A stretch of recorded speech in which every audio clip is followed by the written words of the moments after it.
Hello, fight fans, and welcome to the Combat Challenge podcast. My guest today is a professional MMA athlete who competes in the bantamweight division on the prestigious Cagewarriors promotion. His professional record is 4 wins, 0 defeats. His amateur record was 6 wins with only 1 defeat. He originates from England and competes out of the well-respected Next Generation MMA Liverpool under the guidance of head coach Paul Rimmer, Mr. Nathan Fletcher. Nathan, thank you so much for joining us, my brother. No worries. Thank you very much for having me on. That was a belter introduction, mate. I appreciate it. Nathan, thank you so much for joining us. First of all, the first question I've got to ask you, brother, if you can share your martial arts journey from a young age, what sort of sports and disciplines you got into that led you to where you are now? Yeah, so when I was younger, I never really did any martial arts training, like any traditional martial arts. I wasn't like into karate or anything like that, or boxing even. I did gymnastics as a kid for quite a few years. Like earlier on, I was doing it at a decent level, and then probably from like the age of 10, I stopped that and went to more of like, I was doing it for a bit more fun on the weekends once a week. But I definitely think the background in gymnastics gave me like a big advantage going into doing MMA, just because it gives you like such good control over your own body. And when it comes to like grappling arts and things, which are all about controlling other people's bodies, I feel like that gave me a huge advantage, having the core strength and the flexibility and stuff like that from gymnastics. So I did that growing up, and then like every other kid, obviously I played footy, and that I was never any good at football. I used to play for the B team in Southport, and I'm right-footed, and they used to put me at left back because there was no left footers on the team. So I used to play left back just to fill that spot. But I was, my dreams of playing in the Premiership were cut short about the age of 10 because I realised I was no good at footy. And then I started doing MMA when I was about 14. One of my schoolmates called Kieran was doing it, and he was kind of like the hard boy in the year. Like everyone knew he was the toughest lad in school, like, and he was doing MMA. So I was just curious as to, what it was, and that I didn't have a clue. I'd never seen the UFC or anything. So I just, I think first I tried to go to a boxing gym in Ormskirk, which is around the corner from mine. And I went there for about 2 weeks, and then my mate Key just said, if you want to get into fighting, like, fuck that boxing off. You want to be doing MMA. That's real fighting and that. So I ended up going down to his gym in Southport, where he was training, called the Dog Pit, just like a small gym in Southport where I live. And my mate tapped me out about 15 times in like a 5-minute round. I just didn't have a clue what I was doing. And then ever since that day, I realised, how little I knew, and that just got me hooked on it. Then I was addicted and wanted to learn how to bring our other mates in and do to them what he'd done to me. Do you know what I mean? So from that day on, I was hooked with MMA then. And at what stage did you transition from there to other gyms that led you to Next Generation? So when I was going to the Dog Pit, there was not many people turning up to training. One of my other mates, Adam Cullen, who's a pro fighter now, and he trains out of Next Gen with me, he was coming down. And then my mate Kieran kind of fizzled out. He stopped training. And so there wasn't many of us turning up. And then there was a fella there called Carl McGrath, who like used to teach us freestyle wrestling 1 or 2 nights a week. And just because me and Adam were so keen and always turning up and not many other people were, he started taking us down to Wigan and Bolton, where there's loads of good Olympic wrestling gyms. So we'd end up going there like 3 or 4 nights a week, 5 days a week sometimes. And then for like 3 years then, from sort of 14 to 17, I was pretty much just doing freestyle wrestling every day. So I met a lad called Charlie Bowling in Aspel. He was like one of the wrestlers there at Cagewarriors Wrestling Club. And he competes for like GB and all that. He's won bronze medals at the Commonwealth Games. And then he started like entering us into little local competitions and that. And then, so this is me and my mate Adam, still from Southport. And we both competed in the British juniors and both won gold medals there. Competed in like the English seniors, stuff like that. I used to do a load of like, of the regional British wrestling competitions and stuff like that. So did that for sort of 3 years. And then I was 18, or maybe I was 17, just about to turn 18 when I found Next Gen. Again, my mate Adam, he was a bit more knowledgeable on the UK MMA scene than I was. And he picked Next Gen for us and was like, this is a gym not too far from us. It's in Liverpool. So it was only like half an hour, 40 minutes away from us. So we picked that, and then we ended up going there, and the best decision we ever made, going to Next Gen. It's interesting that they got to transition from the gymnastics that would have given you the strong core, then topped up with the wrestling, which gives you the strong core anyway, and that will just flow nicely into MMA, right? Yeah, definitely. Yeah, I attribute both me wrestling and my gymnastics background into like why I've got such a good grappling game in my MMA. Definitely, those two played like a massively into that. Now, Wigan, the only thing I know about Wigan, brother, did they have that catch-as-catch-can wrestling there? They do, but I never did any of that. That was there's actually a catch wrestling gym like right down the road from where I used to go and do freestyle wrestling. So I think they originally were like the same gym and then they broke off. I don't really know the backstory there, but I went to Cagewarriors, which is where they were doing freestyle wrestling, and my mate Charlie and all that was down there. And then there was a fella called like Roy Wood. I don't know if you've ever heard of him, but he's like the catch wrestling fella, and he had the other gym. But I never did any catch. But yeah. Yeah, I know Mr. Wood really well because I've even emceed on one of their shows, and it's the Snake Pit that they've got down there. The Snake Pit, that's the one. Yeah. And I think his daughter Andrea does a lot of work there now as well. Yeah, I believe so. I've heard of her as well. Small world, brother, isn't it? Small. I was going to say that. Yeah, small world. Well, you talk about wrestling side of stuff. Like there's people like Ian the Mongoose Jones, who's competed in MMA, and he does a lot of catch-can wrestling. There's Luke Barnett, who's competed in MMA and on UFC, and he does a lot of catch-can wrestling. And wrestling does help, man. It just generates that. It generates that kind of not going to give up sort of drive, doesn't it? Yeah, definitely. I think out of all the components of MMA, wrestling is the most physically taxing on your body. Like you see it most, if you see like see two lads in a fight and they have like a great striking exchange or anything like that, and then you watch people have like a wrestling exchange, you can see the physical difference that it takes out of them. The wrestling exchange, it definitely wears on you a lot more. So to be comfortable in those like uncomfortable wrestling scrambles, that definitely pays off, especially over here, because not a lot of people have a wrestling background in the UK. Like obviously in America, the majority of MMA fighters are coming from college wrestling, aren't they? So they're all used to that. But over here, I think even just a little bit of wrestling goes a long way, because a lot of people get in it from the striking backgrounds, or they do a bit of jiu-jitsu, so they're comfortable on the back. But that wrestling definitely is a massive factor in my game anyway. And am I right in thinking, brother, that freestyle, you can do the ankle pigs and everything else, and with Greco, it's only above waist, is that right? That's it, yeah. Greco's upper body stuff, and then freestyle, you can do leg attacks and all that as well. So, which is perfect for MMA, right? Yeah, the best one I think would be folk style, which is like the American college way of wrestling. Because so the thing is with freestyle, if you get a takedown, the objective is to roll your opponent over. So you want to try and get like a ankle lace or a gut wrench, they call it, which is like a body lock, and you try and turn them over. Every time you show their shoulders to the mat, you get 2 points. Well, that's at least the scoring criteria when I was competing anyway. But then in America, in the college system, they have a thing called folk style where you get points for escaping takedowns and standing back up, which is obviously very beneficial for MMA, like hand fighting and getting back to your feet, and you know what I mean, a bit more scrambly than freestyle. But freestyle is definitely, I'd say, better than Greco to translate into MMA. Well, you won't believe this yesterday, but brother, I was watching YouTube clips and I came across the AKA one, and there was Daniel Cormier there, and then there's that Islam guy doing some wrestling with a young lad. What's he called, Gilbert, or I think was it Chase? Chase, so that's it. Yeah. And then he does that. I don't even know what it's called. Did you see that technique? Yeah, it's like what did he call that? I think they call it like it's a Dagestani something. It's a throw. It's like a throw by, isn't it? It's similar to a throw by, but it's from when they've got wrist control on you, and then he like misdirected him and then went to the back. I've seen that video as well. That's quality, high level wrestling. That's mint, is that because he's got a hold of Islam's hand, and what Islam does, he pretends to go for the knee, so he kind of goes to tap his knee. So as he moves his leg back, he just whips him, and he ends up behind him. It was just mad. Yeah. Quality, that, isn't it? That's unreal technique. To be able to pull that off on someone who can wrestle as well.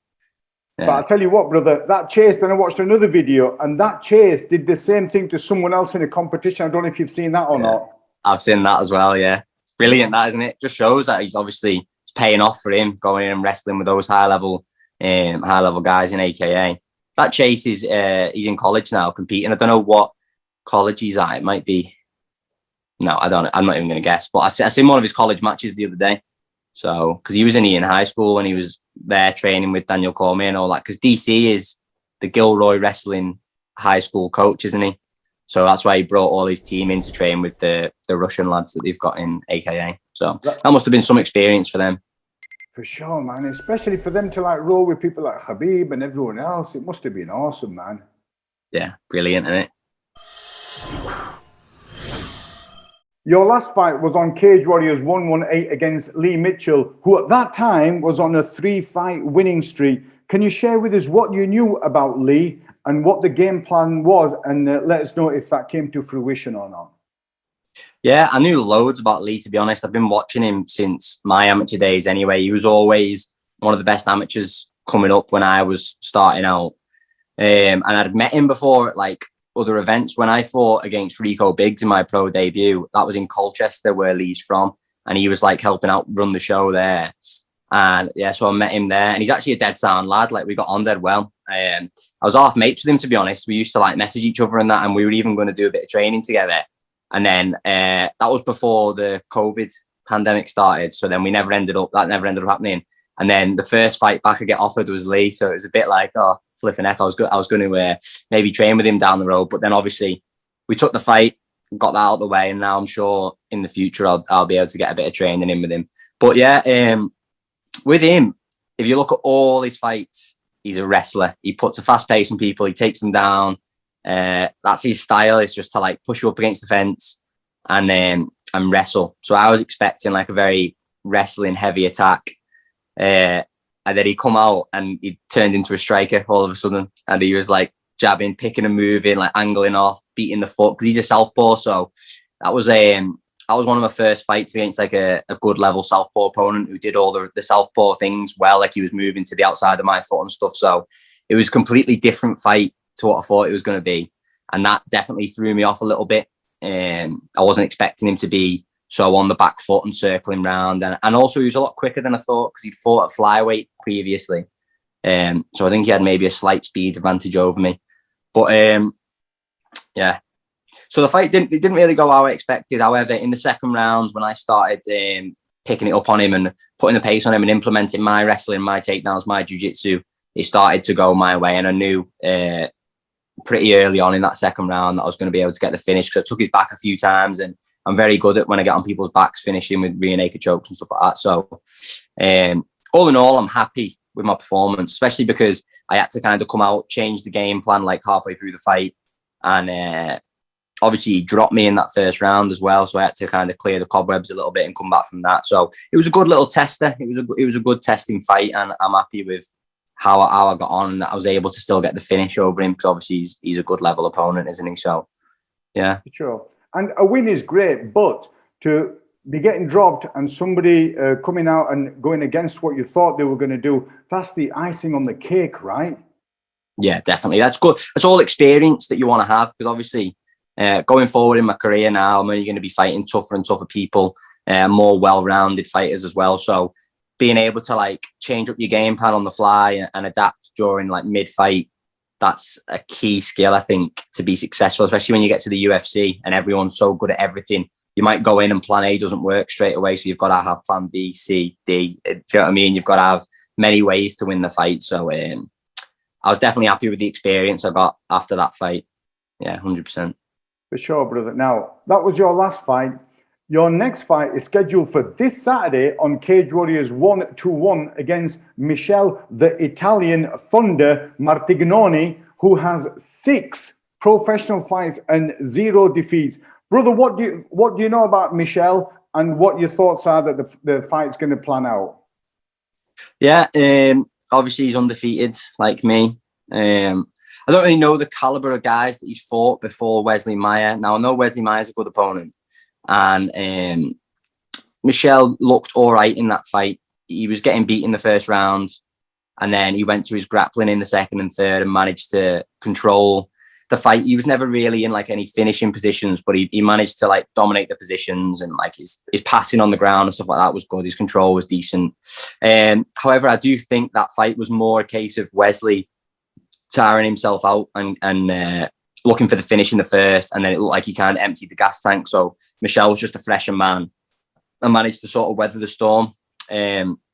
So like what I think of him, like he's fairly well rounded. That fight's a good indicator because we saw a bit of his striking in the first. I saw him on bottom early second round, and I've seen him on top as well. So I've seen like all aspects of his game, and there's nothing that I don't think that I can handle. I think his striking is fairly basic. He throws like 2 punches at a time, a right hand and a left hook. There's no like real combinations and like setting things up. And then his grappling, like I say, he does the basics well, but I think I'm a different level grappler to Wesley, so we'll see if he can do any of that when he's fighting me in there on Saturday. But I'm very confident that I'm going to go in there and get the win and probably finish him as well, to be honest. So I'm looking forward to it. And you mentioned those 2 punches, you know, the right hand, left hook. Brother, that's worked well for Dangerous Davy Grant on 2 of his last fights, right? Davy Grant, he looked good, didn't he, at the weekend? Yeah, he's sick, Davy. So fair play to him. Yeah. His is a bit different because he half changes stance as he throws the shots, doesn't he? So there's a little bit more of it's a bit hidden, a bit better than Michelle when he just throws his looping overhand right and his looping left hook. Davy's a cool guy, man. I've done 2 podcasts with him already, and hopefully I'm going to do one end of this week with him, you know, now that he's going to come back from America. But he's such a pleasant lad as well, so I'm really happy for him. Yeah, do you know, I didn't even know who he was until last summer when he got that knockout on Fight Island. I'd never heard. When I seen it, I was like, a bantamweight from England in the UFC, who's this? I'd never heard of him. And then obviously he's on like a 3-fight win streak now, 2 knockouts. He's looking good, isn't he? And he seems like a nice guy. I could tell from his post-fight interview, he was just made up, wasn't he? Just dead happy. So he seems like a cool dude. Well, brother, I'm going to tell him right that you've said you don't even know who he is. So I do now. I didn't then, but I do now. So he won't know who I am, will he? So fuck it, it doesn't matter. Now, my brother, you've had loads of coaches and mentors along your martial arts journey. Is there anyone that has played a significant role? And if so, who and what role did they play? Yeah, I just think all my coaches in Next Gen. So obviously Paul Rimmer's our head coach. And he's had a massive impact on me, especially in the grappling part of my game. Like, Paul's so knowledgeable when it comes to the ground.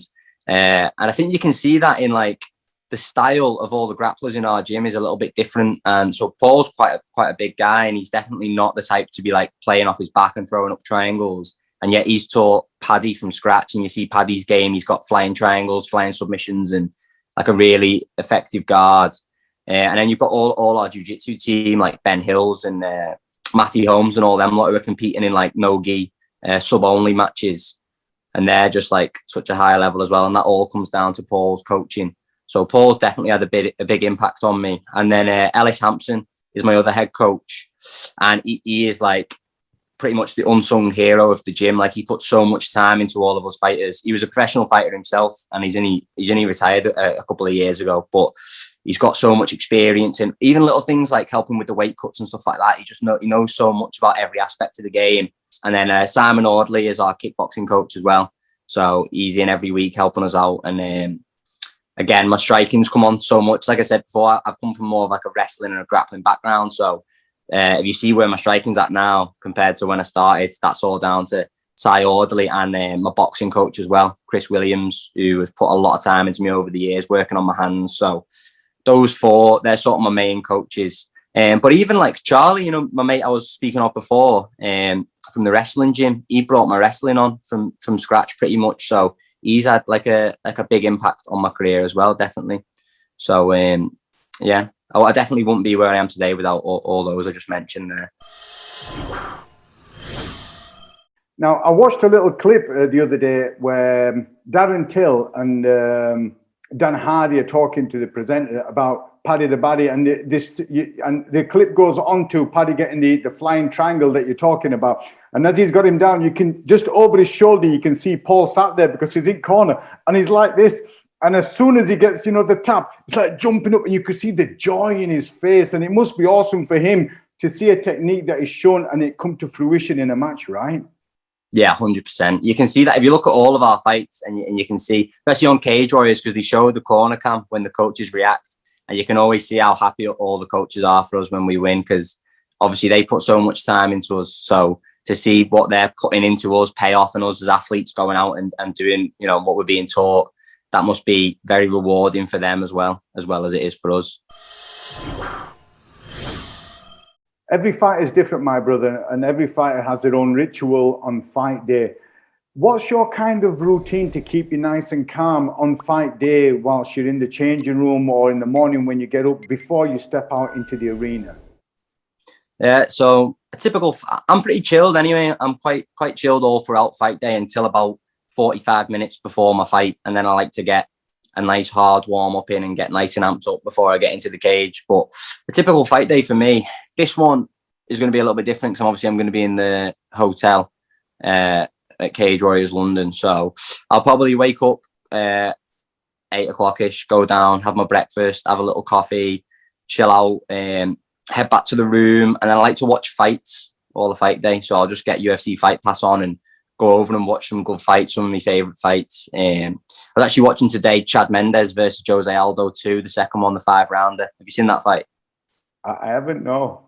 Oh, it's a boss fight. That's good to go and watch. So I like to do that fight day, just chill out and then watch fights. And then this time, I think we're going to be heading to the arena about 3 o'clock. So I'll go down and get on the coach then. I'll probably have my last meal around then as well. If I'm fighting at 7, I like to eat about 4 hours before a fight. So we'll get on the coach, go down to the venue. And then as soon as you get there, you've got to get all your medicals and stuff done. So I'll go and do that. And then just chill out in the changing rooms, get my headphones on, listen to a bit of music, relax until I get my hand wraps then. And then once my hands are wrapped and there's about an hour to 45 minutes before I know I'm going to be walking to the cage, I like to flip a switch and start getting a little bit more intense and getting a good warm up in, hitting the pads, get a nice sweat on, and then get nice and amped up before I go and get in the cage and have a scrap with someone.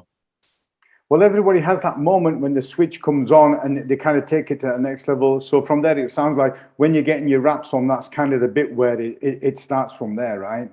Definitely, because you get that feeling of you're there, you're getting your hand wraps on, and it just, I don't know, there's a certain feeling because you don't get your hands wrapped like that until, well, I don't anyway, until it's fight time. Normally I'll just do my own little bandages that I've got. But when you get your hands wrapped professionally, you just feel like a sense of, it's time now. All these weeks of hard work. This is where I get to go and show it all now and show what I'm about.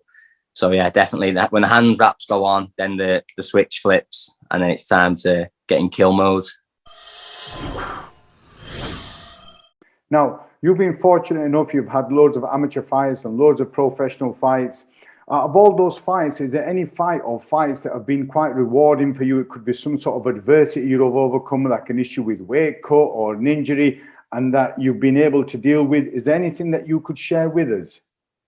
Yeah, definitely. I think throughout my amateur career, the first fight that sticks out to me was when I fought for the amateur Cagewarriors title.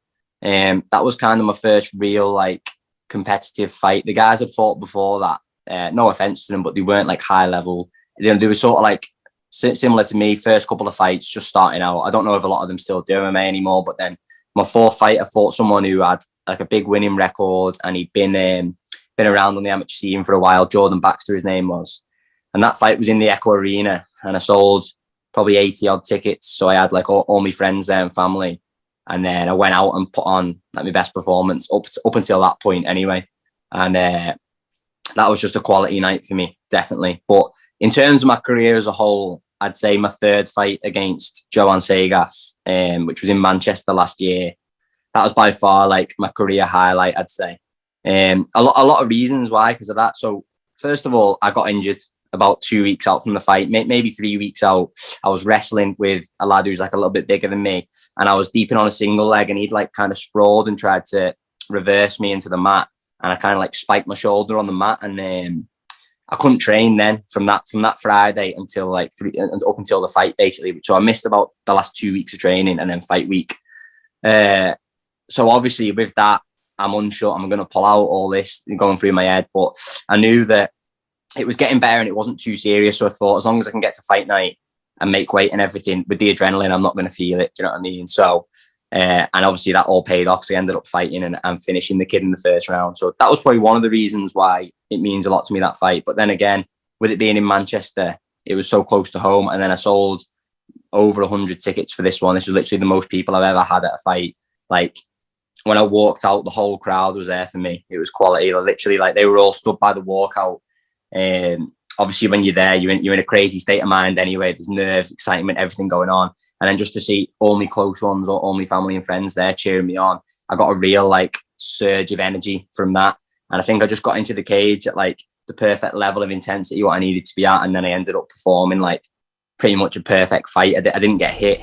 I pieced him up on the feet, got the takedown, and then finished him with ground and pound in like 2 minutes or something. So that was without a doubt the best, probably one of the best nights of my life, to be honest, that fight. So yeah, that's a highlight of my career so far.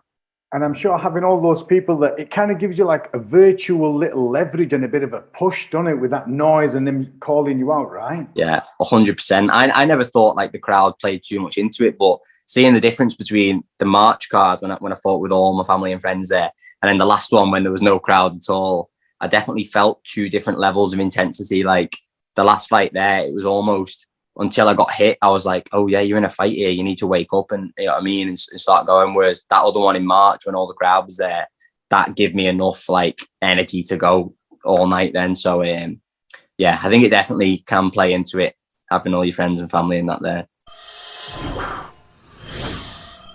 You're fortunate enough, Nathan, to be competing on a prestigious promotion such as Cagewarriors and a good premier professional level. From your knowledge and experience, those at an amateur level who want to go professional, what advice would you cascade down to them? If you want to take it seriously and get all the way and go to the UFC, I think the main thing is just stay committed year round. I don't like the idea of fighters who like do a fight camp and then take a big break off until they get back in the gym and get offered another fight. Do you know what I mean? I think the main thing is hours on the mat.